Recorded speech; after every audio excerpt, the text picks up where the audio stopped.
Russia has conducted its largest airstrike on Ukraine in several months, officials reported. The attack involved 120 missiles and 90 drones, causing multiple fatalities and extensive damage to Ukraine's power infrastructure. Ukrainian President Volodymyr Zelensky stated on Sunday that Ukraine's defenses intercepted 140 aerial targets across the country. Zelensky said the assault included various types of drones, such as Iranian-made Shaheds, as well as cruise, ballistic, and aircraft-launched ballistic missiles. He described the barrage as one of the largest since the war began nearly 3 years ago. The enemy's target was our energy infrastructure throughout Ukraine, Zelensky said in a statement on the Telegram messaging app. He confirmed that damage was inflicted on infrastructure due to direct hits and falling debris. State grid operator Ukrenergo announced emergency nationwide power restrictions for Monday. Ukrenergo planned 2 power outages lasting several hours each between 6 a.m. and 10 p.m., the company stated on Telegram. A Russian drone attack in Mykolaiv, a city in southern Ukraine, killed at least 2 people and injured 6 others, including children, Zelensky reported.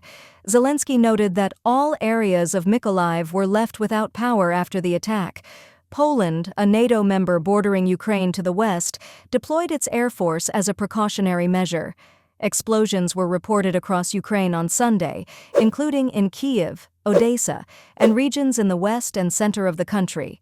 Ukraine's energy company DTEK implemented emergency power outages in the Kyiv region and eastern areas on Sunday.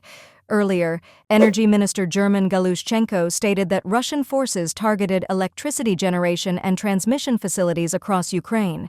UN Secretary-General Antonio Guterres condemned the Russian airstrikes.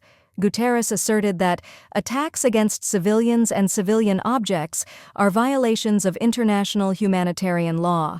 He called the attacks unacceptable and demanded their immediate cessation, as conveyed by his spokesman Stéphane Dujarric. French President Emmanuel Macron stated that Russian President Vladimir Putin does not want peace in Ukraine. Macron also declared that Putin is not ready to negotiate an end to the war following the latest attacks.